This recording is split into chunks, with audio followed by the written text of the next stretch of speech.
Okay, so hi there everyone. And this is Krissy from In the Stars by Krissy.com.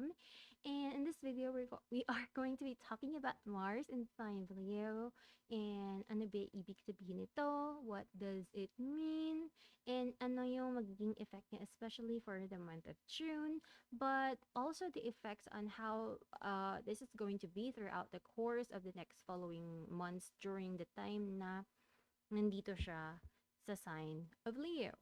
And just quick comment no. I know I kind of look weird right now sa sobrang ikli ng hair ko. I cut my hair by myself. Um uh totally sakto when Mars went into the sign of Leo, and I kind of feel that that actually triggered my Lilith, in the sign of Leo sa 11th house. And then, alam mo yun, we have this Saturn square Uranus. So, I just wanted to experiment. And even though ako yung tipo ng tao na parang nag-update lagi sa inyo na parang huwag kayong maging impulsive and all of that kind of stuff, I still went ahead and do it. Because for me, I truly believe na parang it's good to be aware on certain things. But hindi naman natin kailangan i-stop ang sarili natin completely.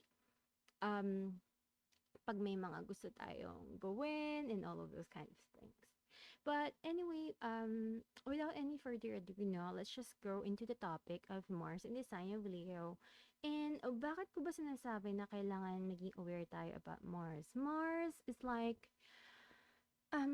just like Mercury, Mercury has a lot to do with our mind, with our everyday life. Kasi Mercury, alam mo yun, kailan ba tayo nag-stop mag-think? I mean, we don't stop thinking. And for some people, kahit na tulog na sila, nag-iisip pa rin sila. May mga taong ganun, even though that's hard for me to believe, but I did ask a few people and ganun sila. Lalo na yung mga worrisome people. Alam mo yun, they are sleeping but they're not totally resting. So, pag mga ganong klaseng tao, their mind is consistently working, and that's also more of a reason that we are alive. And ano naman si Mars, 'di ba? Mars is our vigor. Mars is our planet of action, initiation, how we react into things, and paano ba tayo nagko-function as a whole, what motivates us, our own energy and all of that. So, in a sign of Leo, a lot of people are going to expect na this is going to be so powerful, so inspirational. I feel ng tao na sobrang lakas ng Mars in the sign of Leo. Ibibigay ko kayo ng details, no? It really depends. I mean, Mars in the sign of Leo is bold, is brave, is decisive, which is I really, really like. I mean, sino bang gusto ng indecisive, diba? Syempre, gusto mo decisive. Someone who is sure, someone who can be a leader, someone who can actually, walk straight and not turn backward and run away, diba? So, there's a lot of good things in the sign of Leo kasi Leo has the energy of the sun. And mapapansin natin during the course na siguro the first few parts ng Mars in the sign of Leo, lalo na pag yung sun is nasa Gemini pa, this is really going to be a lot of activity. People want to say things, wants to engage, wants to plan things, and maybe makikita mo maraming maging impulsive dyan. Magkaplano sila ng mga bagay-bagay na siguro gagawin nila for work. I want to take a class. I want to take a course. I want to buy this. I want to buy that. I am planning some form of big project. I wanted to start a business. Yung maraming mga ganyan eh. Siyempre, Gemini is a Mercury kind of thing. And even though retrograde siya, darating din naman yung point na magiging direct siya eh, 'di ba? So, parang there's going to be an energy here wherein nag-starter ng engine, and we're so excited to move forward to get things happening in our life once again. And that's actually not a bad thing. For me, I don't like it when things are stagnant. You know, pag wala nangyayari, sobrang boring. I mean, I think everyone wants things to really move forward and all of that kind of stuff. However, Mars in the sign of Leo is actually going to work out differently during this time. And that is because um, since ang ruler ng Leo is the sun, magbe-base tayo kung nasaan yung sun. So right now, as we speak, around June 11 ba ngayon o June 12? June 12 ngayon, yung sun is nasa Gemini. So, nasa retrograde pa siya. So, parang andun, yung mga actions na gagawin natin when during this time, you know, Mars in the sign of Leo, may influence siya ng Mercury retrograde kasi hindi pa direct si Mercury. So, pwede tayong maging impulsive sa mga ginagawa natin. And minsan, it's okay. Alam mo yun? Lalo na if you are someone who is born in a Mercury retrograde, you will probably end up doing something talaga. It might end in failure. It might not. I mean, who cares? I mean, alam mo yun? Yung maganda sa Mercury retrograde is that you can fail, you can mess up, but it's not the end of the world. Maayos mo siya. So it's okay. I mean, except na lang if we are doing a life-changing decision, then that's probably on the tricky side. But kunyari if tulad ko, naggugupitin mo lang yung buhok mo, it might end up a disaster, but uh, your hair will eventually grow anyway. So you don't really need to be dramatic about it or do a lot of panic or anything like that. But let's say na may papalayasin ka sa company mo dahil Mercury retrograde, dahil impulsive ka and all of that kind of stuff, and that person is actually competent, that's probably another issue that you might want to rethink on, you know. Hindi siya ganun ka-wise dahil nga Mercury retrograde. But what happens. So, just do know na magkakaroon siya ng influence ng Gemini, magkakaroon siya ng influence ng Mercury. So, it's all about communication, thoughts, planning, and ano ba si Gemini? Gemini is really, really good when it comes to ideas. Mga things that they want to implement. Magaling dyan si Gemini. Whether you will have the energy to complete that task, to complete that project or idea at the end of the cycle, is a completely different story. Because ano ba yung after ng Gemini? After Gemini is Cancer. Cancer is the crab and it is ruled by the moon. So, ang mangyayari dito is our actions, what motivates us, will be based on what we feel, will be based on our own moods. So, malaking factor dito kung ano yung moon mo. And at the same time, magiging factor din dito is yung everyday happenings in our life. Everyday situations like yung mga horoscopes natin daily na ginagawa ko whenever the moon changes signs, nagkakaroon ng influence yun sa mood mo, sa energy mo, and how you take action and initiate things. So, uh, dahil Cancer siya, we are going to be taking a look on how the sun is actually going to function and how the moon is actually going to function.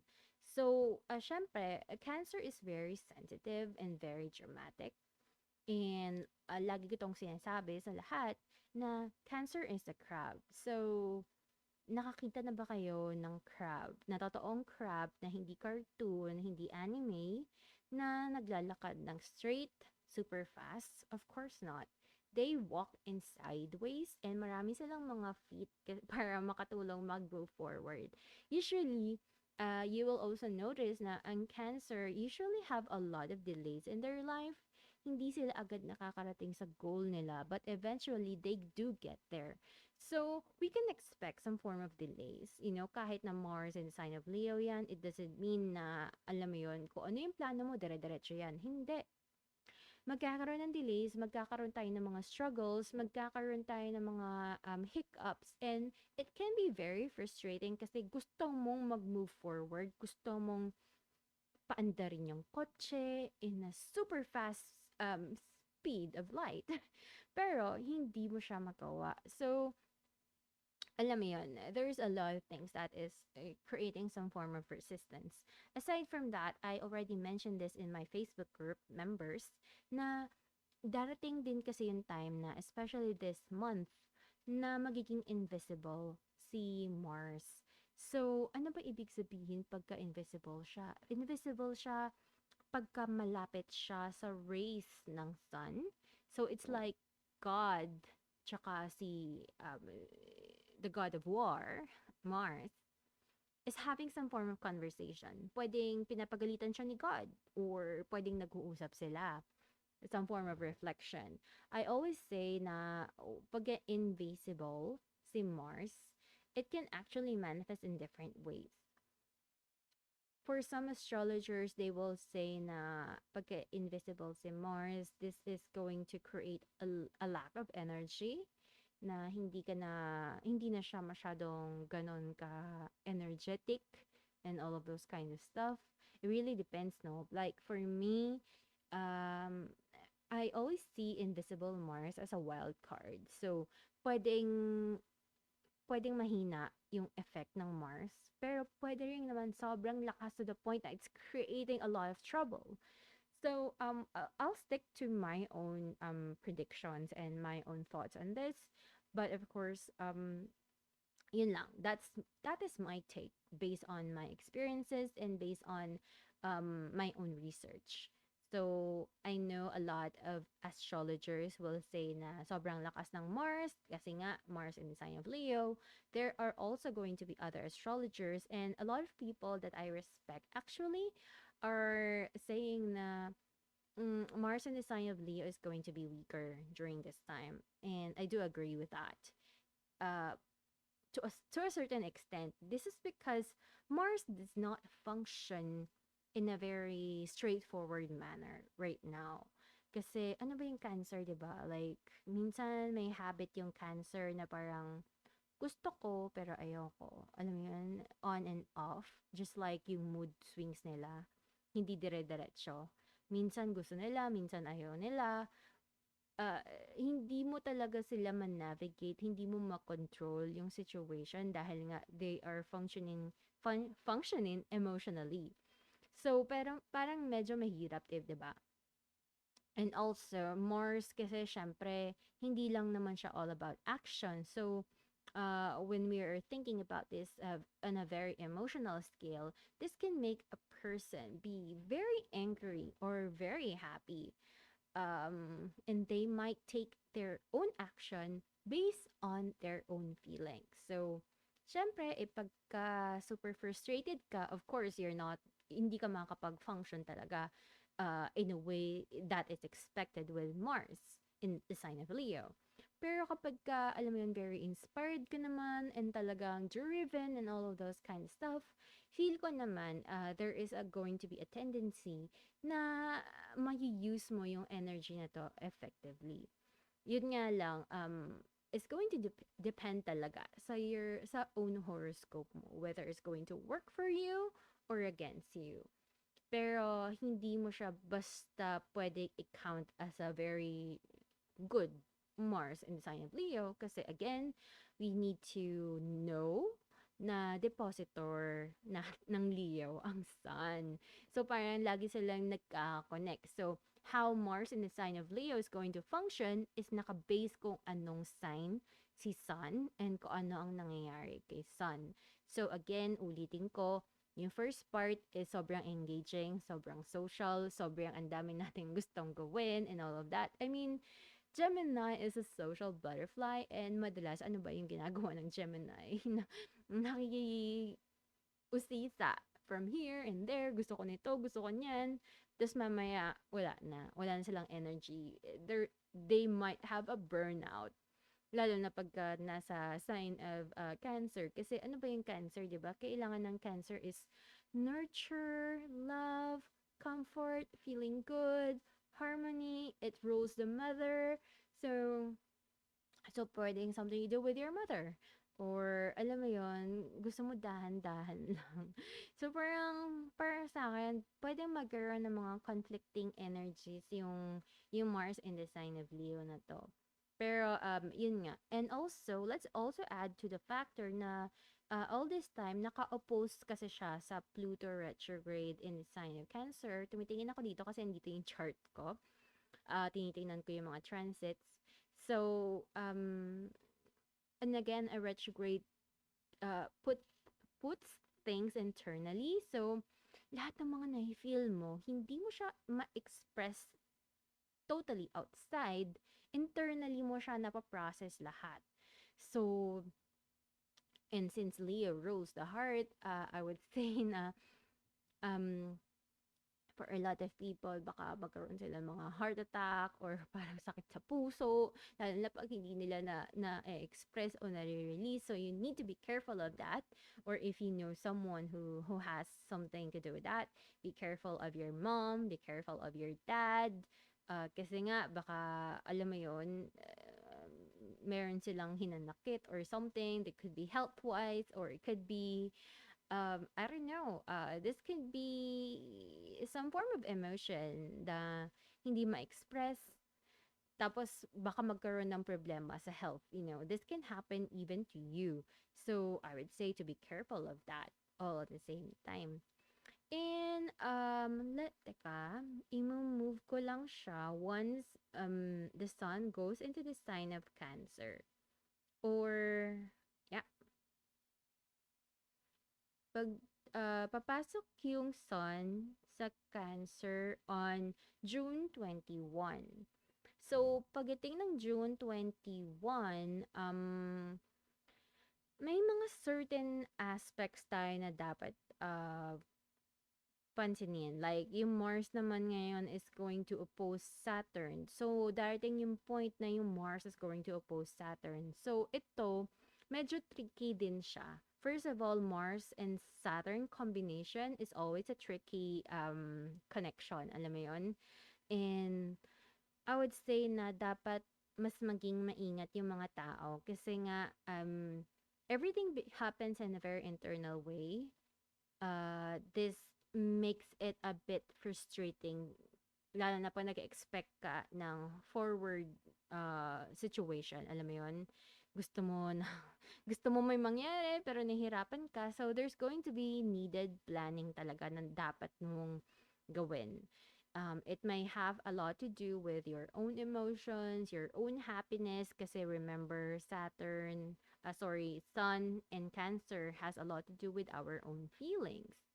So, it really depends where is Saturn is going to be in your own chart. So, kung saan ba magsha-shine yung Mars in the sign of Leo mo. For example, if this is happening in your first house, kung yung Saturn mo, kung ang Cancer mo is actually in the first house, tapos yung Mars mo is in the sign of Leo, then pwedeng maybe mag-start ka ng career mo or something to do with your own job. Or maybe may gusto kang gawin with your physical appearance, with your own body, mas masigla ka or anything like that. Or nakadepende sa mood mo whether kung gaano kasigla yung energy mo. So parang kailangan mo i-combine yung Sun and then Mars and then it really depende pa siya sa moon mo. So parang ang daming complication, no? But this is how we actually see the transits, kung ano yung magiging epekto niya. And then, yun nga, Mars is going to oppose Saturn. So, pagka hindi tayo masyado naging alerto, this can actually trigger accidents or trigger mishaps and frustration. So, I would advise you guys to be a lot more careful. Do not take this lightly ng basta-basta lang. Please lang. Also during that time, nasa Mercury retrograde pa tayo. And this is also going to be creating a sesqui square. Magkakaroon ng aspect si Mars in Leo and Neptune in a some form of square aspect. Not really a square, a sesqui square siya or sesqui quadrate. So this is going to be functioning in a way wherein we might take action, baka maging impulsive tayo. Tapos, it's not going to benefit us later on. Maybe it's out of a mistake or alam mo yun, meron tayong hindi mapansin. So, tumataas yung tendency for accidents dito. So, um, there is going to be a need to reflect. Kasi ano ba ang Mars and the sign of Leo, di ba? It's very impulsive. It likes to act. It likes to act. And usually, nag-initiate siya without thinking, you know. Even though that we all know na Mars in the sign of Leo is really a good alignment for leader and authority, syempre, kung aspected ka pa rin naman ng Neptune, uh, medyo may nagiging iba na yung flavor niya. Lalo na pagka may mga opposition to Pluto and opposition to Saturn. This is more of, you know, Pluto and Saturn are big planets. And parang yang si Zeus and Hades all together. Imagine na lang natin, 'di ba? Na parang alam mo 'yun, parang may nakabantay sa atin that's asking us to reflect on your own action, to reflect, sure ka na ba dyan? Yan na ba talaga yung gusto mong gawin? Kasi if tinuloy mo yan, there's no turning back. So there's going to be a lot of reflection na that will come with it. And all at the same time, Jupiter is going to be retrograde as well during this time as well. So, darating yung point na Jupiter will also enter Aquarius. Nasa Pisces siya ngayon, pero mag-retrograde na siya this month. So, ang dami nating reflection na kailangan gawin. So, if you are actually expecting things to move forward, unless na you have done the research, hard work, and thorough planning, you really cannot expect na things are going to move in forward momentum. And by the end of the month, magiging invisible si Mars. So, doon na tayo papasok na parang medyo wild card na siya. So we usually pagka invisible sa Mars, di talaga natin sinasuggest yung pag-start up ng mga business and all of those kind of stuff. Medyo tricky na siya. So yun lang, alam mo yun. Hindi na siya ideal in actually creating some form of businesses. You can take a risk though, or you can, you know, look for another astrologer, or you can always book a reading with me to ask kung kailan kayo pwede mag-start ng business niyo. I already announced this on my Facebook group members para makapag-prepare sila. If you want to join the Facebook group, you can always check out the details down below of this video para makita yung mga information. So, by July kasi invisible na siya, but mag-join in siya with Venus. So, Venus in the sign of Leo, magkakaroon ng energy here, lalo na pagdating sa mga romance and love and things that we desire. Alam mo yun, ito yung mga bagay na ipupursue natin. And again, Cancer is still going to be, the sun is still going to be in the sign of Cancer. So, this whole Mars and sign of Leo is going to be all about our feelings. So, hindi naman ibig sabihin sorry, hindi naman ibig sabihin na ipupursue natin yung mga bagay na pinaplano natin na hindi natutuloy. It's not really about our own plans. It's about our own feelings. Kung ano ba talaga yung gusto natin gawin. Ano ba yung gusto mong i-manifest into this world. So, and ayun nga, naka-base talaga siya. Parang, kung ano yung nasa puso mo, gagawan mo siya ng paraan, gagawan mo ng own manifestation, gagawan mo ng way to make something happen, lalo na pagka it's something that you are really passionate about, lalo na pagka it's something that has to do with your own heart. So, alam mo yun, for me, good siya. Good siya in a way wherein pagka marami kang mga hesitations when it comes to love, when it comes to relationships, Puwede kasing magkaroon na tayo ng happening in that area of our life, it depends. Ano ba yung passion mo? Kailangan mong pag-isipan 'yan. What is it na passionate ka about? Ano ba talaga yung mga gusto mong gawin? It has a lot to do with how we nurture ourselves as well. So, ayun. Tapos, magkakaroon din tayo ng Neptune retrograde. So, I already talked about Neptune on my Facebook group as well. So, if you are planning to start a new venture, a new business, and all of that, pag-isipan po natin ng mabuti. So, so parang, yun yung reason bakit meron akong mga photos na ina-upload sa Mars in the sign of Leo that this is not exactly the time to celebrate just yet. So, there's a lot of planning na kailangan natin gawin at ang dami nating dapat pag-isipan.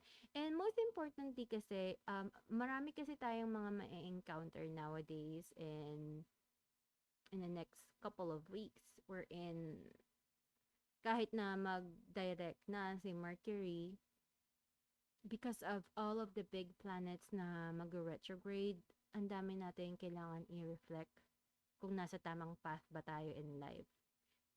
The good part here is that habang nagre-reflect ka, Mars is going to push you to actually take action.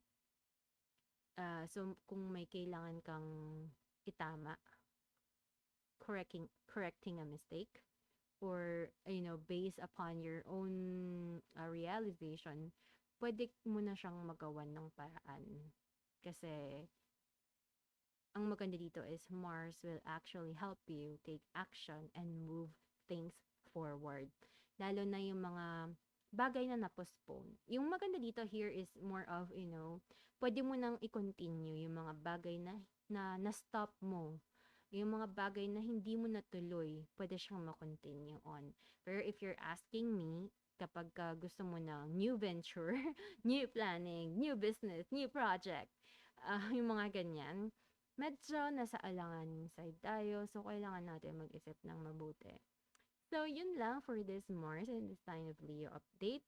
Also, magpo-post siguro ako ng another video pagka Sun enters the sign of Leo na. Kasi feeling ko during that time, kasi mas magiging strong yung energy. Kasi by that time, yung depositor natin is magiging Sun in the sign of Leo, which is really, really powerful.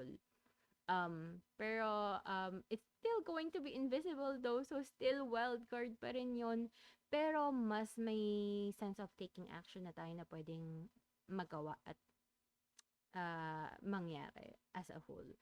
So, yun lang. And stay tuned for my next update. Don't forget to like, share, and subscribe.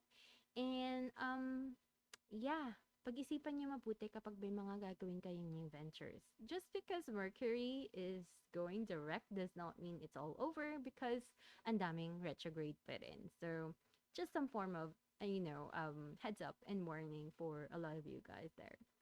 Anyways, if you want to book a reading with me, you can do that by either joining in with the Facebook group, or, messaging me through my email on the stars by Krissy at gmail.com, or you can go to my website in the stars by Krissy.com/ph.